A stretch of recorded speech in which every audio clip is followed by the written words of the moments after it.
What is up, people? You have just joined the Abomination. Today we finna talk about episode 3 of the Proud Family. Well, we've already talked about, or I've already letting y'all know in my reviews of the previous 2 episodes that the agenda is here, okay? The narratives they're pushing are here. The social justice is apparent, okay? It's pretty on the nose, but it kind of, it sneaks up on you. But like, once it hits you, it's here and it's potent. I guess fucking like snake venom or some shit, or you stepping on a rattlesnake or something. Then once you take that bite, it's like, oh fuck, like what I'm saying, you pretty much done for, or you're taking out the game or taking out the show, the episode. And what I mean by that is the good of the show is there. Again, this is Proud Family at its core. But it's being drowned out and like suffocated by all of this SJW nonsense, particularly the black side of the conversation. So of course, and unfortunately, the goods of the show are greatly outnumbered by the bad, the pros and the cons. It's super uneven. Like once you end the show, it's, I almost hate that I actually enjoy parts of it. And I'm in there, but then they smack me with some of that nonsense, and I'm like, oh my goodness, here they go, here it is, and they ain't hiding it. You know what I'm saying? They ain't scared. I mean, overall, my experience has been like comparing this, or which is overall woke trash, to another movie or another show that's just trash without the wokeness. It's like comparing the hunting methods of a lion or a cat and a pack of wolves. It's like when the hunt is all and when it's over and done, you still ate up, you still gonna die. But do you want to get mauled by a bunch of wolves that constantly biting at you and eating you still alive? Or do you want the lion or the big cat that's gonna jump on you? You might get clawed, but they gonna suffocate you and take you out before you really start feeling some pain. And with this show, particularly this episode, they had all the great shit, like I said, was just moments of where you are a prey. You are a prey watching this show. And then every good moment is when you see the predator like turn and kind of like fight the wolves off or get them off them enough to where they can take off and get closer to the herd, to the rest of the group. But it's like, damn, once they just start clawing it and grabbing it, they just hold on. And you like, damn, I can't enjoy this because I know what just happened to me. And I know what's bound to happen if I, slip up or I become, if you get lost in the so-called good moments. But all right, let's actually talk about the show so you can kind of understand where I'm coming from. Starting off, you see them playing basketball. It's intersex teams. You got males playing with females and everything in between. They all out there on the court. And the first star you see is Michael, who had absolutely no athletic ability whatsoever when it came to his previous iteration or him being in the original Proud Family. But all of a sudden, he's a fucking basketball superstar. Now, I excused the queerness because he was already that in the beginning, so it was like, all right, I understand where he at now with it. But it's like, okay, now he's a fucking superstar as well. But he didn't have that in the beginning. I can't excuse that. It came out of nowhere. Apparently, just like him, because he, handling the rock, he going down the court and he glittering and glistening and sparkling like a Twilight vampire. So so the dudes on the team like, oh, we can't see him. And then Michael scoring on him. Peebo was back in the show. If y'all remember him from the original season. He came in, I think like season 2 or like a later season or something. Peebo was introduced as the annoying neighbor kid. Peebo looks real androgynous, like he could be a girl, if you didn't know. He doesn't have the raspy voice that he did. It's more feminine, which, females play males in cartoons and anime. But again, it's like, this shit is too obvious. You can't hide what you're trying to do. But since we got an androgynous little boy in the show now, it just reminds me that there's no Sticky. Other old characters from the previous season that we see now. Felix and his wife, they have an appearance in here. Felix actually has a speaking role, says some lines. But besides that, we don't get too much more of them. Wizard Kelly comes up, and Wizard has been talking a whole lot in this show. I can't honestly say that he has more speaking lines than he previously did from the original show. But even still, hearing him talk, he's just not as smooth when he talks. So I think that takes away from the character a bit. But I mean, you know, besides that, he doesn't even act how I think the Wizard would act. I'll go into more of that later. So after the whole scene with Oscar and Wizard Kelly, then you get to see Penny with her dude, who's named after Kareem Abdul-Jabbar. And this whole interaction I really did appreciate, because it just, you know, they're keeping Penny straight for now. But to see their interaction, I felt like it was genuine. They was doing the thing, you know, when you're young or you high school and you finally get to be around the opposite sex, and in a somewhat private, you know, situation for a little minute, like what you gonna try to do. So you get to see some of that, some of them kids just being kids. All right. And then Oscar, he coming on his Oscar thing and, you know, doing what he do. So not only the relationship you see between Penny and Kareem, just, you know, Oscar being thrown into the mix, and seeing all of them and how they interact and kind of what they went through. That whole moment was great. It was just good, wholesome, like I said, just storytelling about a father intervening or trying to be protective with his daughter, but then ends up finding interest in the person that she's attracted to or that she possibly wants to have a relationship with. So you get to see some of that. Again, it was wholesome, it was cool. It almost takes you out of it. But when they come in blazing with the queerness, it's like, again, don't get lost. So after a disappointing experience from Oscar's perspective on Penny's boyfriend, he discovers that Penny is not only a prodigy when it comes to football,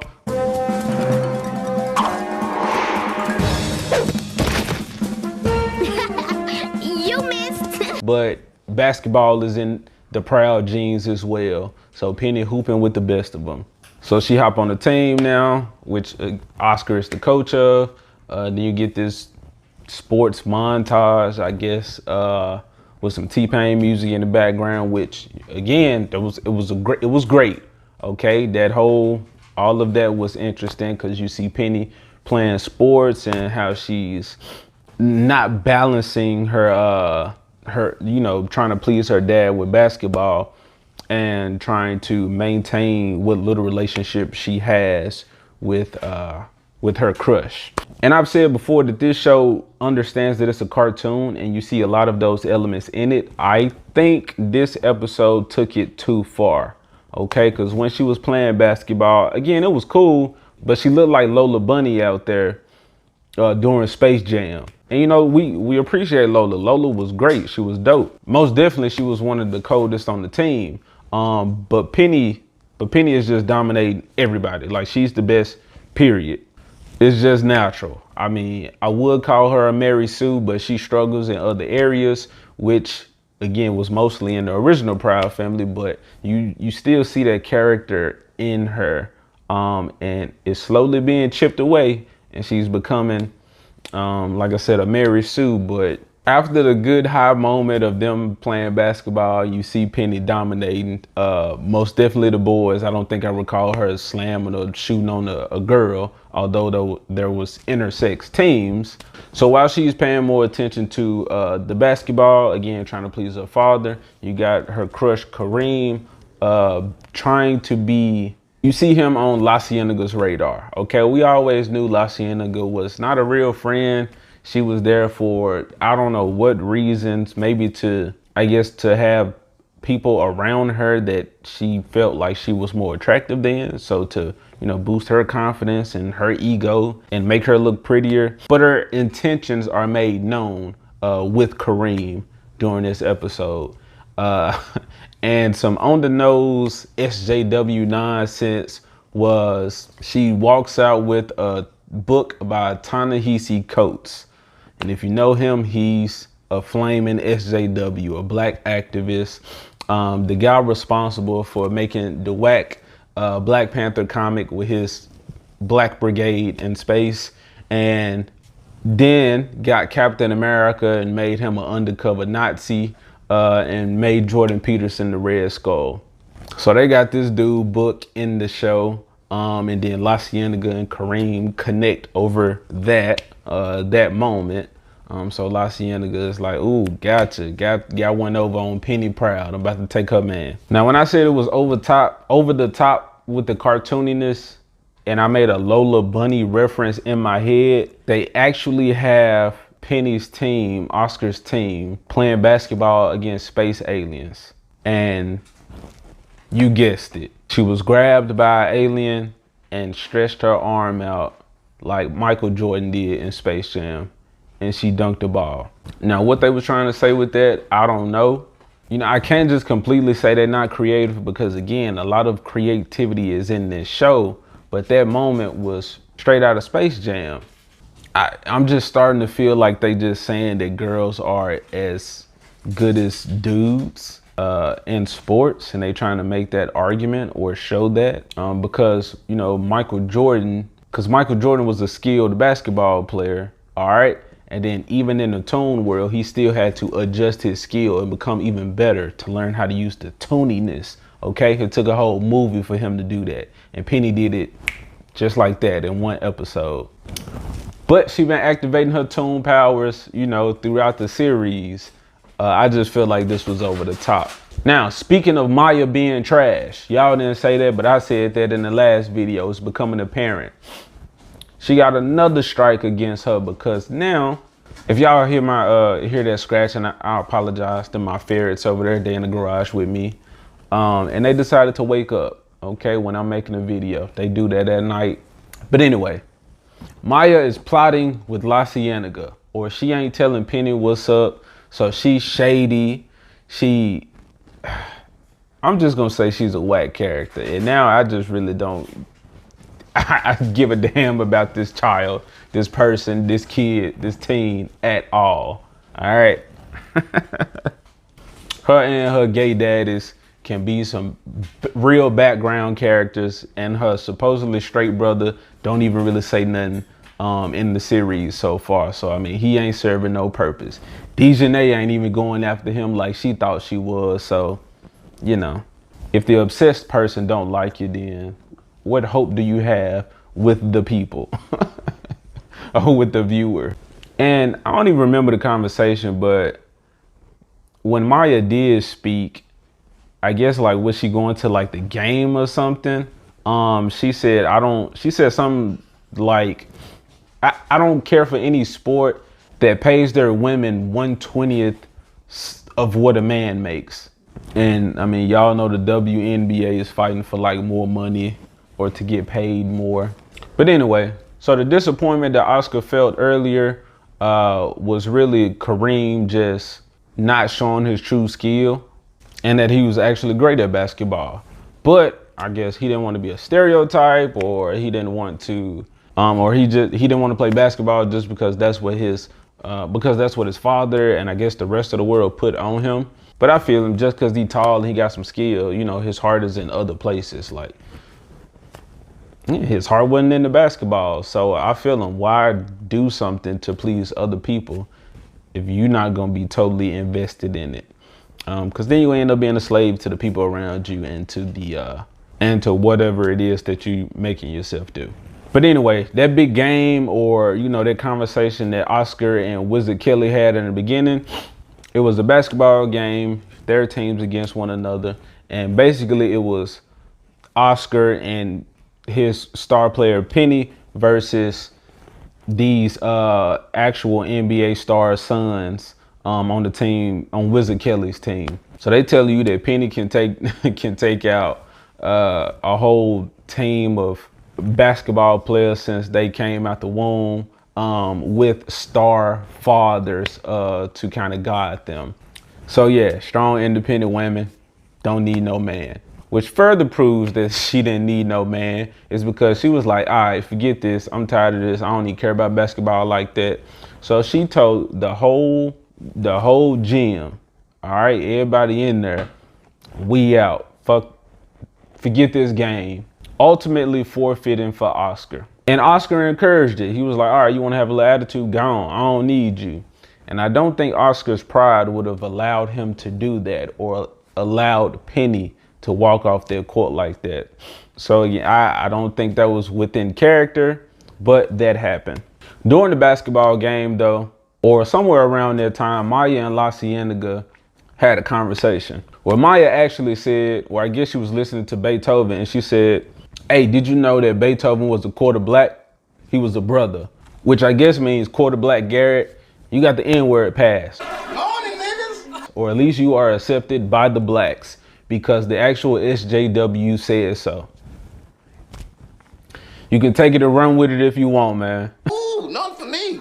I know better than to get between a nigga and their part. But because of the blacks' natural skill and athleticism, I feel like they're gonna chase you down and their quarter ain't gonna help you get too far. But then again, we talking about slacktivists, so never mind. So then La Cienega was discovered by Penny trying to push up on her man, or she revealed her plot or some shit, and then Maya just slid in there like, yeah, I'm a part of this. I ain't snitching. I ain't gonna say what's happening, but I'm here for it to happen. So yeah, she's total trash in my book. And unfortunately, Keke Palmer plays her.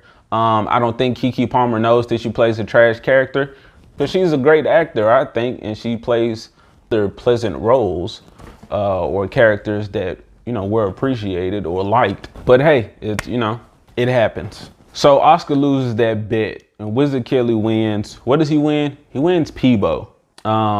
Because supposedly he wanted somebody to help him run his team or like his important stuff, and Peebo was that guy, which didn't make sense because I feel like if he was all about the basketball and he built this star team, that he would want Penny to be on his star team, and that would hurt Oscar even more because he said, I want to, you know, take what's the most to you or means the most to you.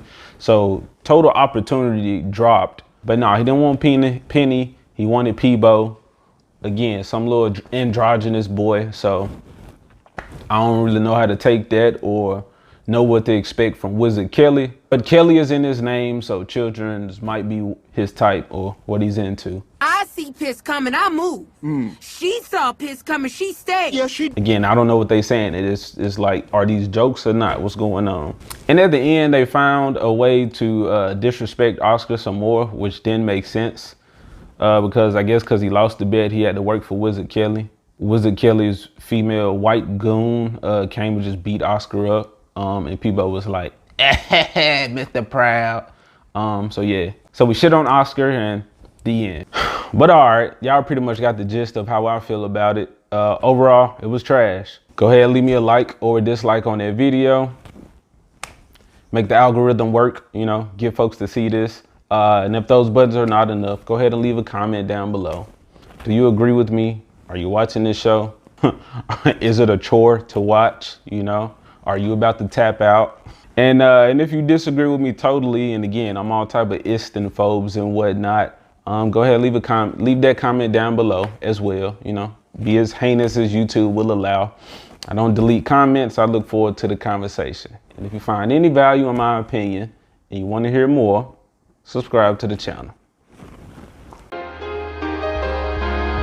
So I'm not sure I get you. Give me a real fight.